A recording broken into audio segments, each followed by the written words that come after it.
you are now crossing the line into legal problems, right? You aren't. No, absolutely not right. Incorrect at every level. Dan Abrams and Megyn Kelly. Boy, is Megyn Kelly based or what? Megyn Kelly was not having any of Dan Abrams' legal analysis. You know, he's the legal analyst on ABC News. He's also one of the founders of News Nation that we talked about earlier. Listen to this exchange here where Megyn Kelly calls Dan Abrams out on this sloppy, shorthanded kind of legal analysis we saw all over the cable news networks this weekend, where he says these bromides that are supposed to sound important and relevant, and Megyn Kelly, she's got the facts. Watch this. There's wrongdoing here, right? There was definitely wrongdoing. Whether it should have been a crime is a separate. What's the wrongdoing? What's the wrongdoing? All right, number one, it's paying $130,000 to a porn star to keep her quiet. That's to try to protect your campaign. Can we at least agree that's wrong? That's not illegal. It's not I didn't say it was. No. I just said moral versus legal. Wrong. Are we talking moral? I made it clear. I'm making it clear. For a minute, I'm talking about morality versus legality, right?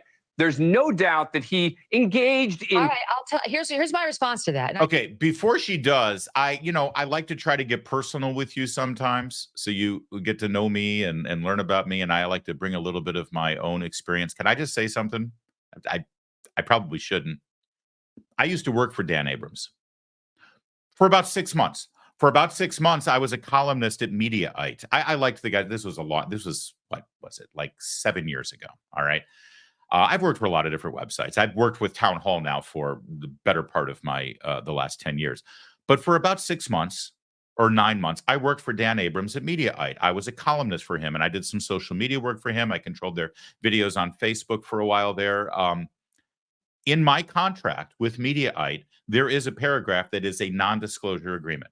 That's why all I'm telling you is that I used to work with Dan Abrams and that there was language in there that was non-disclosure. There were certain things that happened at the company that, they pay me a certain amount of money as part of my salary. Embedded in that is my agreement not to divulge stuff that happened at the company and company secrets, corporate secrets, things like that.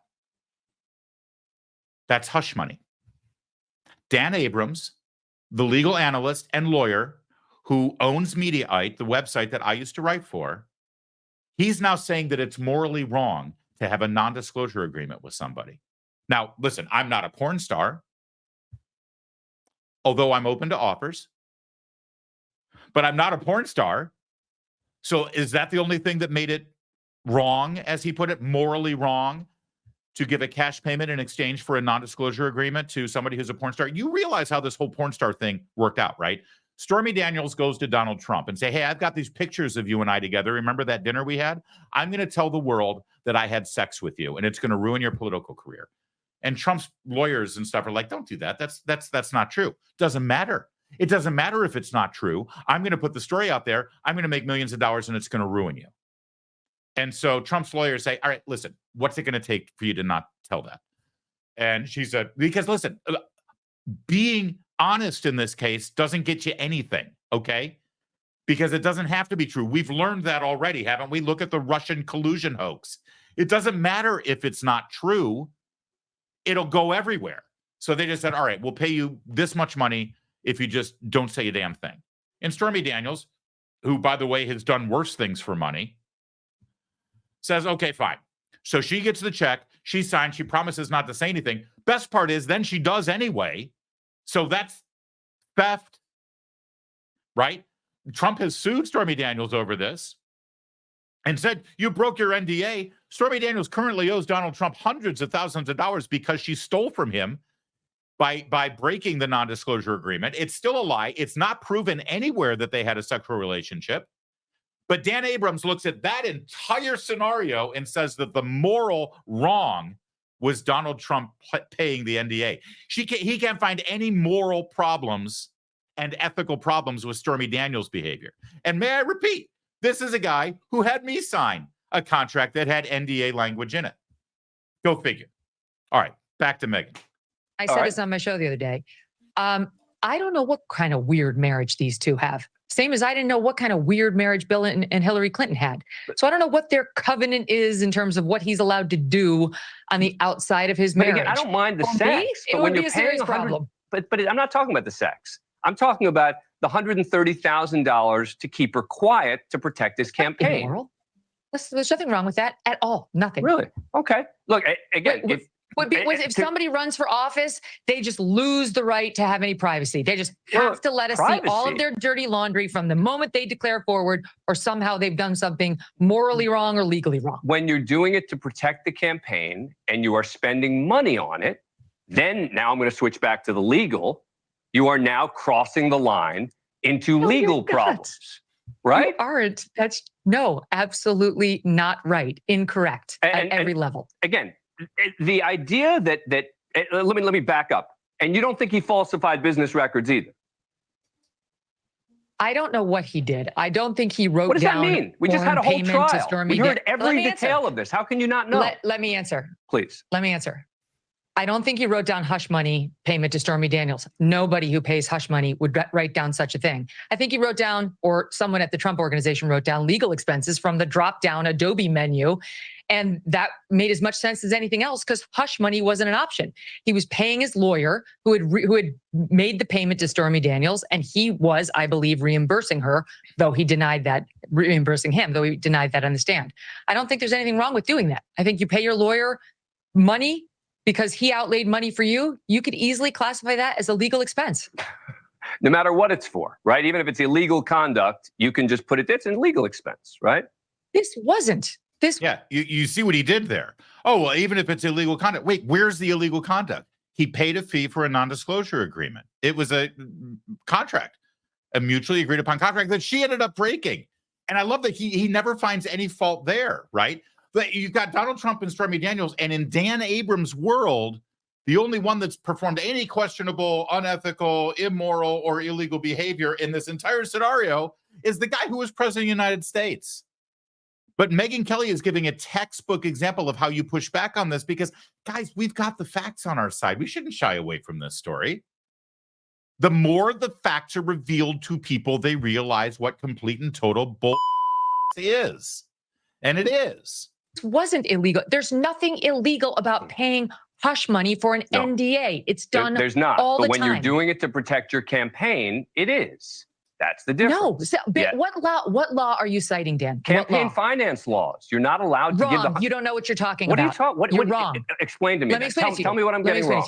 Tell me what I'm getting wrong. When you're spending $130,000... I'll explain. Go ahead. I get it, because you're saying that there are limits to the campaign contribution somebody could make, and this has exceeded them, and then they hit it. I understand. That's his theory. However, this has been wrong from the start. Yeah. It does not amount to a campaign contribution if it is the kind of payment that could ever be made outside of the campaign context. That's not the standard. The standard is substantiality. It's not. It's substantiality. No, it's not. Yes, it is. You're wrong. Okay. No, it's not. I guess we're going to have to agree. There's been Supreme Court precedent on this. Talk to Brad Smith, who was the FEC commissioner. You're wrong. The standard is substantiality. All right. That's correct. She is right. He is wrong.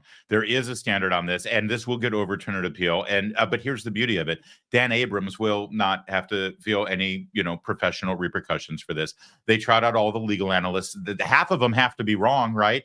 That's sort of the whole thing. They don't all agree. Half of these legal professionals get on television and they say, "Well, here's my opinion about it." And when they're wrong, nothing ever happens. I mean, look at Jeffrey Toobin, for God's sake. Actually, don't look at Jeffrey Toobin. Don't forget I said that. I apologize. Let's just begin. Back to Megyn Kelly, though. Earlier in the week, she was absolutely in fuego. It's going to continue happening because now they've succeeded. I agree, but you fight a lack of principle with a principled defense. You don't get down into the gutter with them and allow the pendulum. You know who we need? No, I thought I'm going to utter words I never thought I would utter in my life. We need Steve Bannon. That's how I feel today. Bring it on. Get somebody who knows how to fight dirty, calling the shots. We're losing. They're taking out our people. This is about the presidency. Yeah. All right. Listen, I love seeing her fire. And listen, this is the debate that's going on right now in this country, at least among conservatives. I don't know if I would put Alan Dershowitz in as the conservatives, but there's half of the people are like, oh, no, we're better than that. We can't get down in the dirt and the muck. We stand for principles. And as soon as we violate those principles that we stand for, then we're no better than them. Okay, that's great. Stand on your principles, but you're standing on the sideline while the game is being played. Okay. Now we don't need to burn it all down. Okay. We don't need to go that. Here's what we need. Let me give you an example. Maybe a good Republican district attorney in a good Republican state. I'm thinking one that went overwhelmingly for Trump, like West Virginia, maybe Alabama, maybe Mississippi, maybe Arkansas. A good county DA or maybe a good state attorney general. Take a look at Anthony Fauci. Take a look and maybe draw up a novel indictment here. Because guess what? There are people in those states, in those counties that I've just described who were negatively affected by Fauci. They were harmed because of the decisions that he made and what appears to be a cover-up. So how about some indictments? I mean, I'm sure Anthony Fauci is innocent. He can have his day in court. He can defend himself, but he should have to go through the process, right? Let's do that. Or how about Joe Biden and some of the decisions that he's made as president? Oh, you think he has immunity? Oh, no. Presidential immunity is up for question right now. But we don't need to do anything dirty. Okay, we do what they did. Oh, but what they did was dirty. Well, they got away with it. That's exactly what we need to do. And I love that Megyn Kelly, of all people, is now on board with this. By the way, Dan Abrams, remember him? Remember him who got schooled by Megyn Kelly? Well, it's funny. Just a couple of days after that exchange with Megyn Kelly on News Nation, he was on ABC News giving his legal analysis. Do you think this is the same guy? But on the second question of the jury instructions, yeah, there's some real appellate issues here that are serious questions about why didn't the defense even know what the charge was that they were going to be applying, what law that was going to be Which applying. of these three underlying laws? Exactly. And so there were a lot of questions for the defense going into this, I think, as they were making their closing arguments, not even knowing sort of what the law that they were going to be battling over was. But on suddenly, Dan Abrams, after his exchange with Megyn Kelly, is a little more circumspect on ABC News when he's giving his legal notice, saying, yeah, there's a whole lot here that's going to get overturned on appeal. A whole lot that's going to be overturned on appeal. See, when you push back, when you fight back, when you make them confront and address the hypocrisy of their positions, suddenly some of them start to actually recognize that they're wrong. And suddenly they start to turn a corner.